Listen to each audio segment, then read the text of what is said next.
Hello, leaders. We are here to talk about what you all are avoiding. I bet if I ask each one of you, whether you are a teammate, a leader, a mom, there's a conversation that you have been avoiding, some uncomfortable truth that you know needs to be said. Years ago, my boss came to me and said, "We've got the best news. You get to hire your own dream team." And until then, I had just accepted whatever talent came my way, but this was my chance to hand select, to pick out of a crowd those people that were going to be promotable, those people that were going to deliver, the people that were going to stick around for as long as I had. When I looked across, I found my compass, the person that was able to navigate the organization. We needed that. I found my climber, the person that was able to bridge gaps and build relationships. I needed that. And I brought my producer, the person that was functioning and eager to accomplish things, marking things off their task list. I needed that. And then I hired an Earl. Now, I'm sorry if your name is Earl, no offense, but Earl had an energy about him, great on paper, but like soggy cereal. The longer he sits, the mushier he gets. And I noticed something among my team. My team was performing, but Earl was not. The better they did, the more it highlighted his deficiencies. And I knew that over time, I couldn't play this game any longer. Because what's a good leader supposed to do? Admit they made a bad hire? That's painful. What every leader does is they start to cover. They either absorb the work back into their own, or they start doing what we commonly call the shift. We shift it to the comet or compass. We shift it to the climber. We shift it to our producer. We spread it around.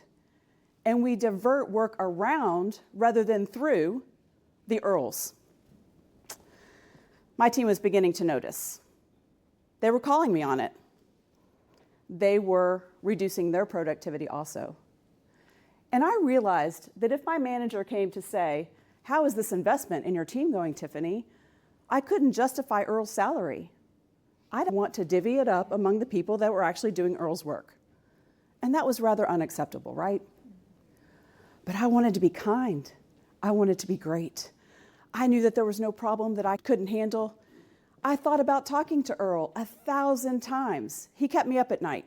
I decided it was time for me to stop the meter from running and depleting the energy levels of my entire team. I set the meeting, and that day I felt like soggy cereal, but I was going to give him this feedback, this real talk, in this real moment in a different way. I came from behind the desk and I sat next to him. He brought a soggy cereal attitude, but I looked at him, human to human, hierarchies aside, and I said, "I have something really important to tell you, and this is hard for me. Have you noticed we've been diverting work around you?" "Nope," Earl said. "Have you noticed that my compass and my climber are doing more?" "No," Earl said. But they are, and that was the fact. And this conversation wasn't about the outcome. It was about telling the truth. I'd like to say that Earl left my office that day with his shoulders raised back, with a new attitude toward his work, that he was going to go out and impress. He did not. He left the company as an underperformer. In his underperformance, the elevation of his team around him and around me increased. Everybody got back to producing. When the pain of not having that conversation gets too high and the meter is running, whether you are accepting it or not, about 7 days of average lost productivity when there is a conversation that you've been avoiding.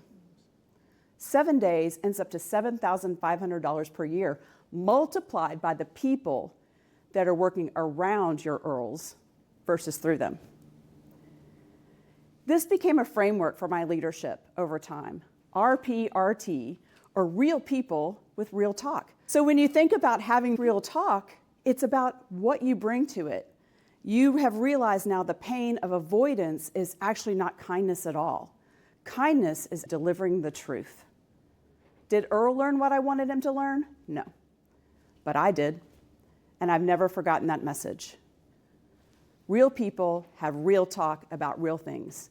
That is the only way that you can find truth in leadership. So I welcome you. Go find your Earl.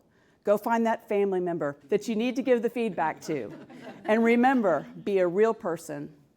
Show up with that real talk and talk about things that matter.